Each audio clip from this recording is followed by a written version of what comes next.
Hi, this video is going to be about getting started with the GetSpectrumDataHelper package. The first part will be about getting started and using it, and the second part a little bit about the theory behind it. So we're going to start by creating a new project in Unity, HDRP, High Definition Render Pipeline. You could use the script with any render pipeline. It's just about audio detection, but the audio visualizers that come with the package use shaders from HDRP. So if you want to leverage those, you'll want an HDRP project. So I've got a project here set up, and I've got the GetSpectrumDataHelper package imported. So we can quickly have a look at what's available by opening the example scenes.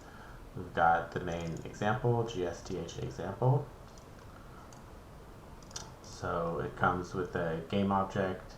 In the scene, we've got a game object with our GetSpectrumDataHelper script on it. That's what's going to analyze the sound.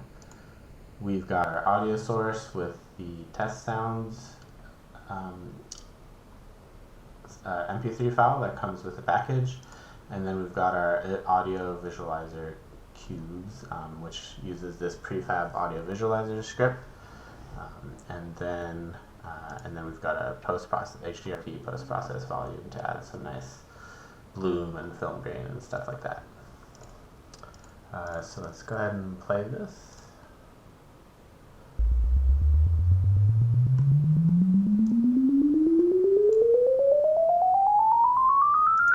Okay, so the test sounds is going to play through every sound on a keyboard, just going through the range, so you can kind of a sanity check, see that all your whatever 3D you have being driven by sound, you can check how every note will affect it.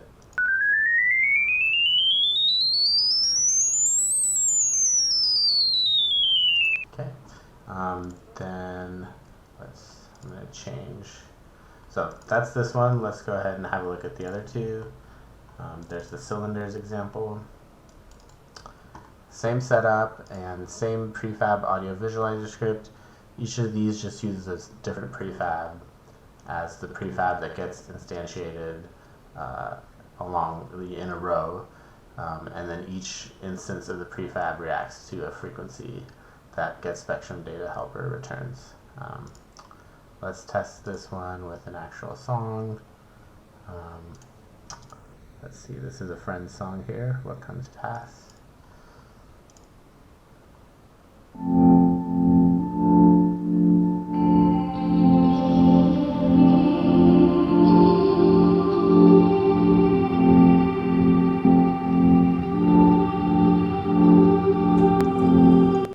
Okay, and let's have a look at this third one, spheres.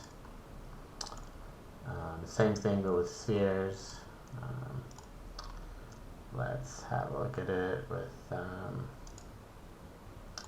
this is also a song from my friend Ethan Stickley, who has some pretty sweet tunes.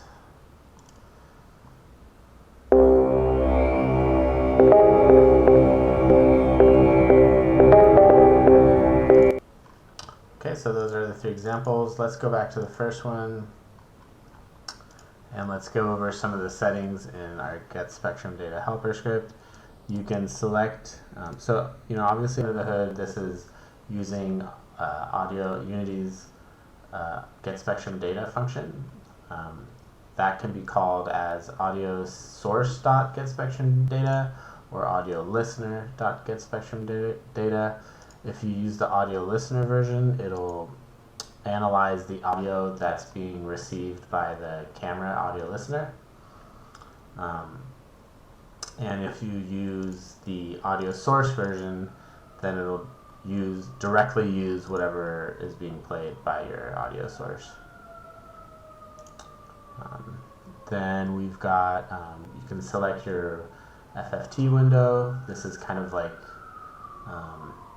how each frequency band is analyzed. It kind of needs a kind of ramp up and ramp down.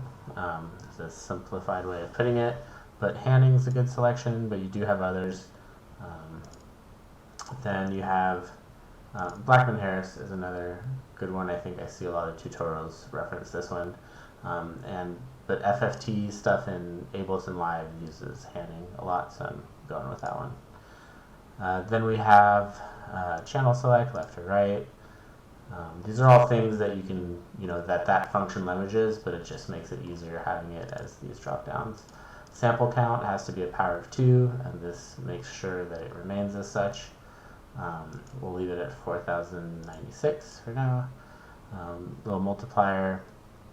The reference value is kind of going to dial the sensitivity. In the second part of the video, we'll go over kind of what this is if you're interested. But you can just leave it at this very low value. The closer to 0 you get, the more sensitive it'll be. And then if you bring it up to, you wouldn't want to bring it much higher than this, hence that's why it's limited. It'll get less and less sensitive, and it'll kind of chop off the lower values. So we'll leave it at what it was, 0.005. Interpolate samples. Let's go ahead and show that. And actually, before we do that, let's also show you can, if you turn on the debug graph by clicking this checkbox, then you'll get, in the editor, you'll get a little graph that you can use as a kind of sanity check. Make sure your sounds are actually, things are being driven as you expect. Okay. I'm going to pause the play. I'm going to turn off the visualizer cues. Okay, so here's our graph. We're looking at it from behind right now. Come to the other side.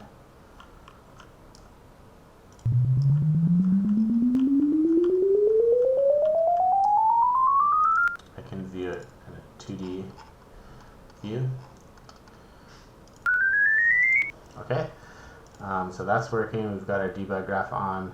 So interpolate samples is essentially gonna, whenever a high volume is perceived on a frequency, it'll then, the value for that frequency will then interpolate back down slowly. So it'll snap up fast and come back down slow. So if I set this to like a high, like 5, you'll see it. So it'll take, in this case, I think this is seconds, 5 seconds to come back down.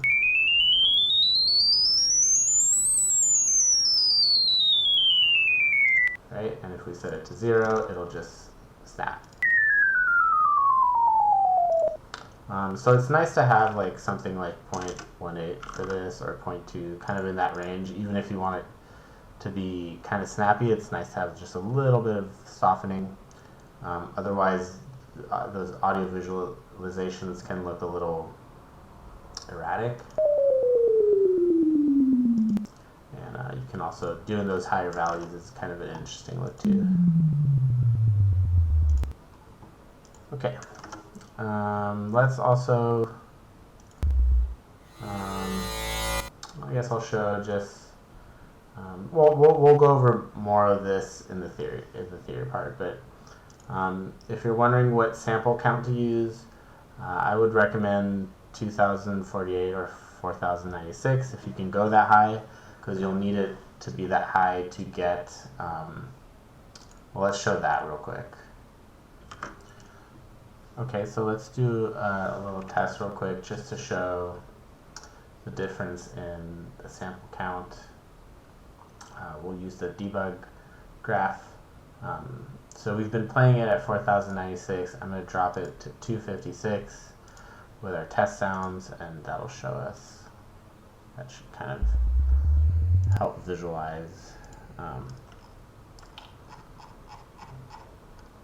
So yeah, see, with in these lower values, there's just not enough precision.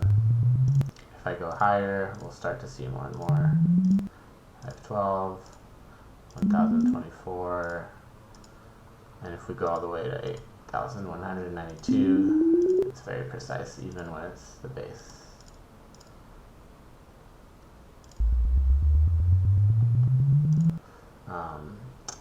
So that's how that works. I'll go over it in the theory, but your higher frequencies will get a lot more precision than your low ones. So when you're raising the sample count number, it's really the thing you're gonna affect the most is how precise your base frequency analysis is. So I'll leave that, let's say 2048. Okay, so that's a quick overview. Let's do one more thing before the theory part. Let's make something with this from scratch, because that's probably what most folks are going to want to do. So let's make a new scene.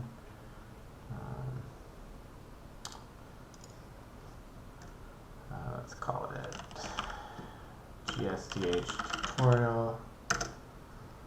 And I'll open that up. Okay. Then we'll make a empty game object, call it GetSpectrumDataHelper. And then we'll go to our GetSpectrumDataHelper folder. Bit of a mouthful, but I like the name. And grab the script, GSDH script.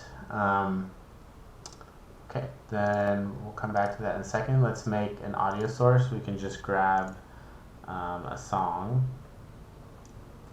Let's grab this one and just drop it in here. Actually, let's use the test sounds. It's better to start with that. Let's call that audio source. Okay, we've got to make sure we connect. Actually, let's leave it as the audio listener. Then we don't even have to connect this as long as our camera has an audio listener. So we can do it that way. Then just to show it. Well, actually, no. I'm going to stick with the audio source version, just in case. Yeah, let's stick with audio source. Then the equal loudness contour, which I haven't gone over. You're going to want to grab, so it's an animation curve, is what this type of parameter is. And then, so if you click on the little box, it'll open up the graph. On the bottom left, you can go to presets. You're going to want to select the GSDH preset, which is what this file is here in the editor folder.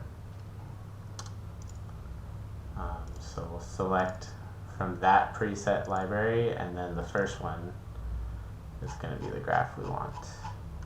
Okay, I'll hit F to frame that. So what this is reproducing, this is an equal loudness contour graph. I've just copied it sort of by hand from one of these.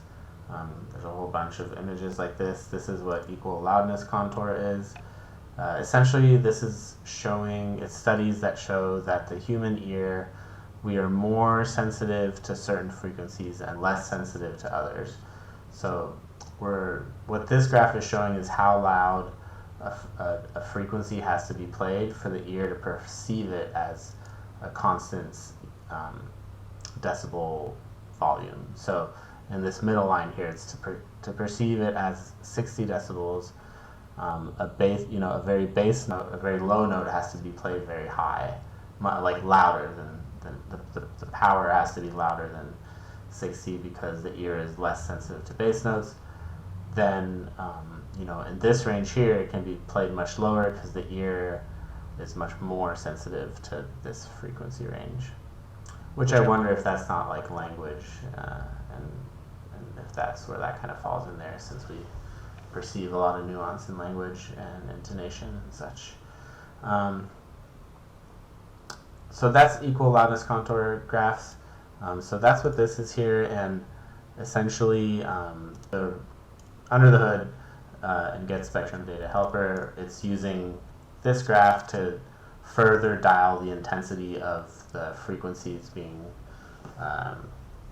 returned from GetSpectrumDataHelper. Okay, so we've got those two things. Let's go ahead and make our own little audio visualizer.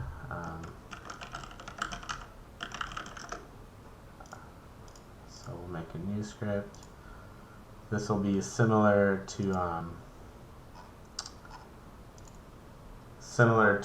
the prefab audio visualizer that comes with the package, but just a little more simplified since we're going to do it kind of quickly. Okay, my audio is new script. Create an ad.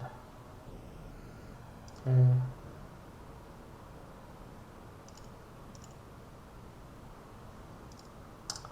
I've got a little bit of little script I've started already that I'm going to paste in here just to go a little quicker. Class should be my audio viz. Okay, so we're going to create, you can copy this code here. We're going to create an array of game objects. We'll call it prefabs. This will be private, and it'll be of length 128. Then we'll create a public game object, and we'll call that prefab. We'll plug in a prefab into that, and that's the type of prefab. So let's say it'll be a capsule. It'll instantiate that capsule 120 times, 28 times, putting it into every index of this array above. So that's what we're doing here. In the start, we're gonna for loop through the prefabs array. So I is less than prefabs.length. Then for each index of this array, we're going to instantiate a prefab of this type, which will be, we'll do it with a capsule in this example.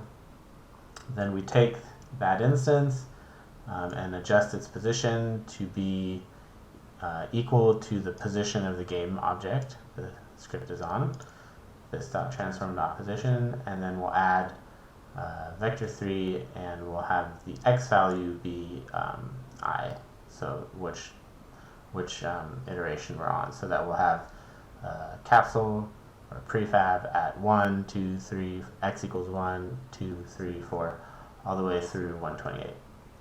And so that'll put them all in a row. Okay, so let's build this and then check it.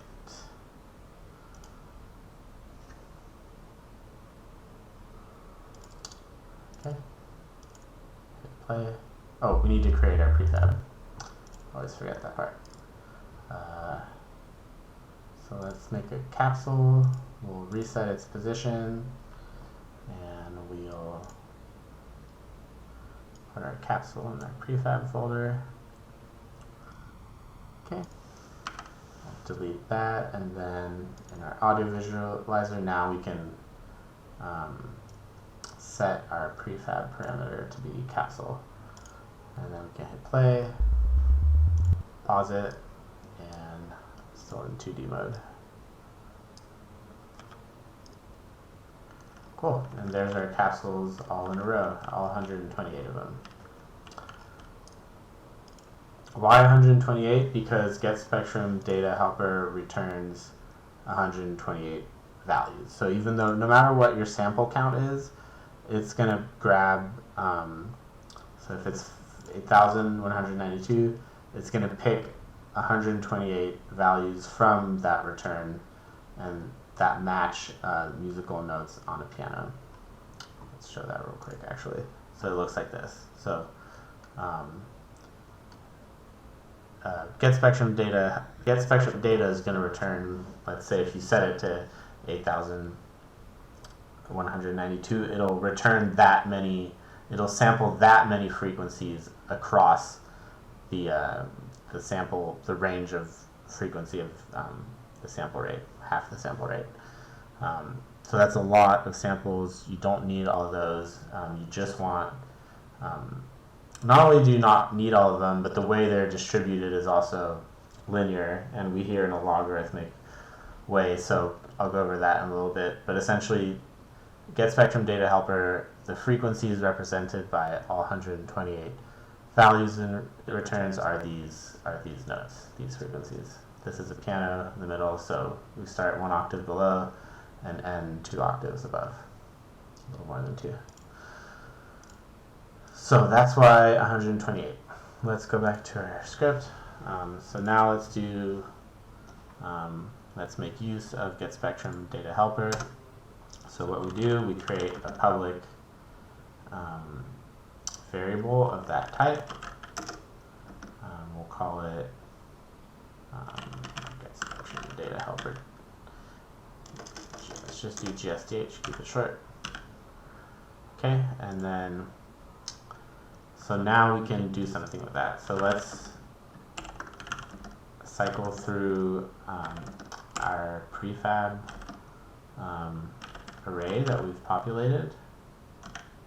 Oops, I is less than prefabs.length.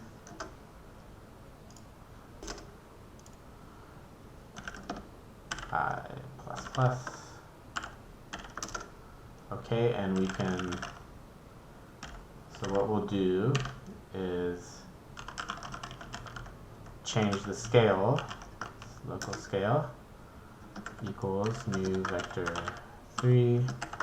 We'll leave the scale at 1 for x and y, and we'll x and z, but then for y we'll have, so up and down, we'll have it be driven by our GetSpectrumDataHelper. So we're going to say GSDH dot, and then what we want is the musical decibels array. That's our 128 frequency volume values being returned. So musical decibels I, and then we'll let's do a multiplier so we can dial it.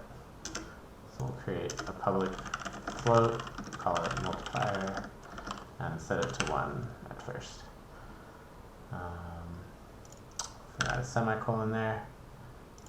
Okay, that should do it. Let's give that a whirl.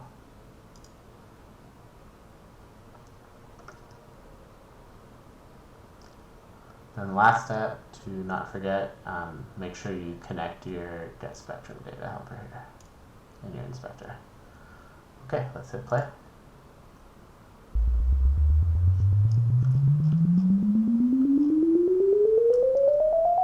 And it's a success.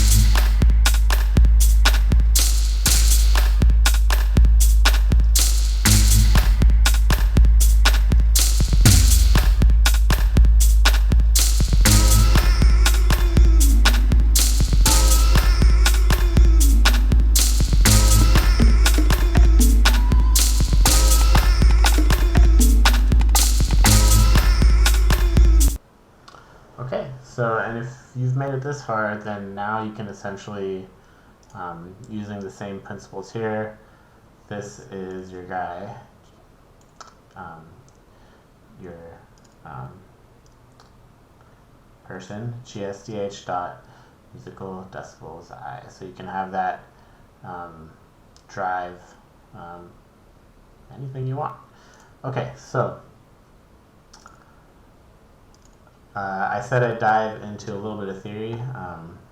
I'm doing it last because I don't think everyone wants to do the dive, but I think a lot of people do. So why 120? Why do we need to do this? Why is it tricky picking the right frequencies from? Why not just use the GetSpectrum data return? And the reason is let's start by first, so I'll explain that by first looking at the way we hear sound. The way the human ear hears is every time we go up an octave, A0, A1, A2, we're doubling the frequency. We're doubling in frequencies. So 110 goes to 220 times 2, 440 times 2. And so the distance between one octave to the next it gets exponentially larger.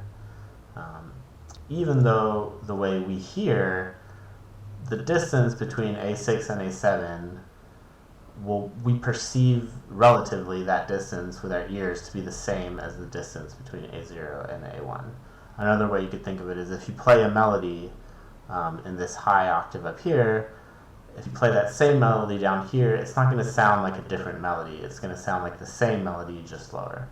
So we hear, so what we say is we have this exponential relationship, and it's also a logarithmic relationship. So we've got a lot of logarithmic relationships going on in the way we hear, and also in the way we see, interestingly. So let's expand on that point just a little more. Okay, so here we got another graph. Same point. We've got hertz distributed along this axis in a linear way. So, every notch here is going up 500. Okay, so if we distribute our A's from the piano, each octave, we see what we expect, right? The distance between one A and the next gets bigger and bigger and bigger. However, the way GetSpectrum data splits up the frequencies, it does it in a linear way. So that's what all these lines are frequency band being sampled by GetSpectrum data. So it's going to split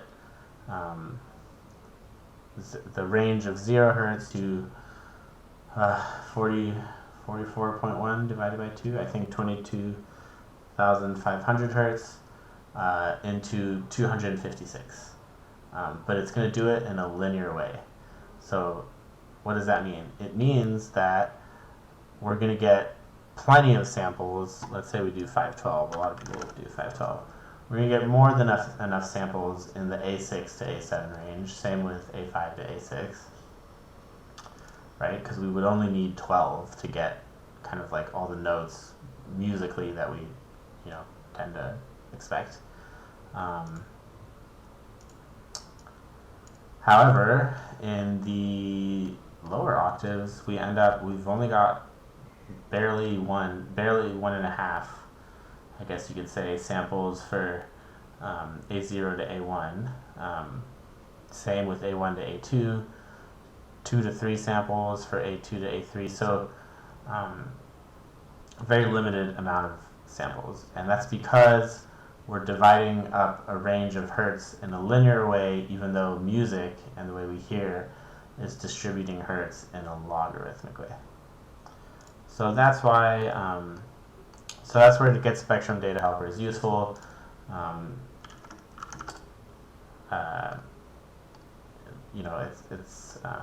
It's about helping to understand why we need so many samples, and then also just picking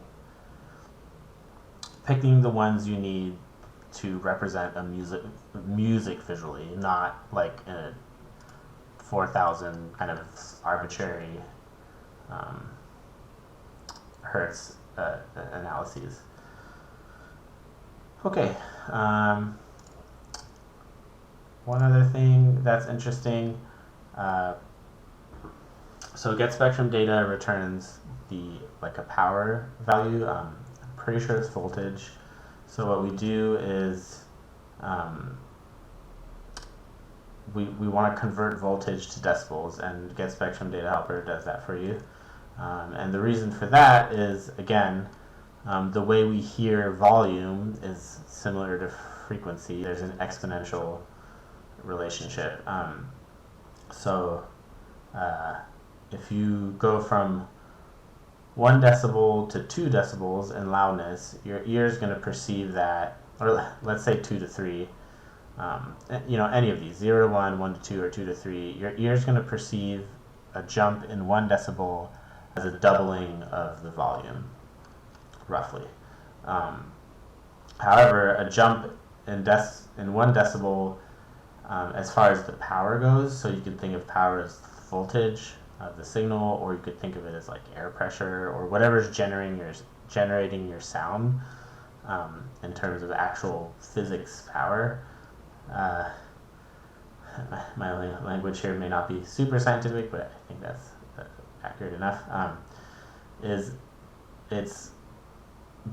becoming 10 times. It's a factor of 10, so it's 10 times more power every time you go up 1 decibel.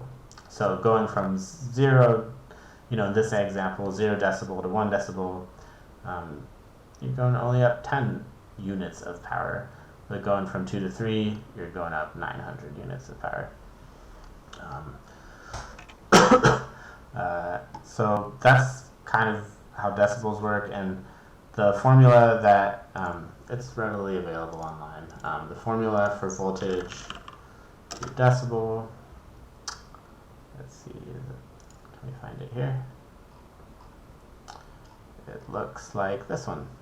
So it's 20 times log base 10 of your voltage divided by the reference value. That's what this V0 is. And the reference value is important, especially in our case, because the way, in a digital context, 0 decibel is considered like clipping, so that's as loud. Something shouldn't be louder than 0 decibels in the context of like digital audio. So if you look online, it's going to tell you your reference value should be 1. But if you set your reference, if you do this formula, whatever GetSpectrum data returns, and then you apply this formula to it to get decibels, right? And you do the GetSpectrum data return divided by 1, you're going to end up with negative values below 0, and that's correct. However, in terms of visualizing things and having this return data drive things, it's not that useful to have negative values at that end at 0. We want to start at 0 and go up. So that's where the reference value is useful. If you make that reference value lower and lower and lower, then you're essentially pushing your graph, your values up.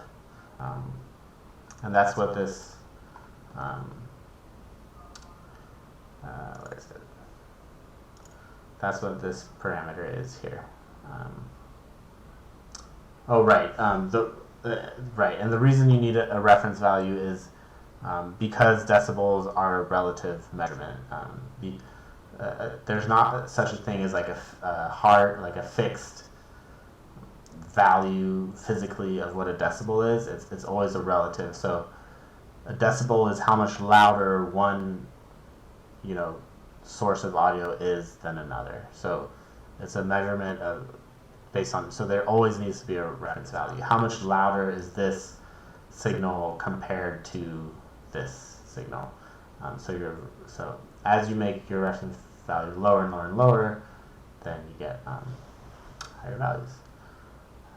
So that's hopefully enough theory to quench those who are interested's thirst, and hopefully enough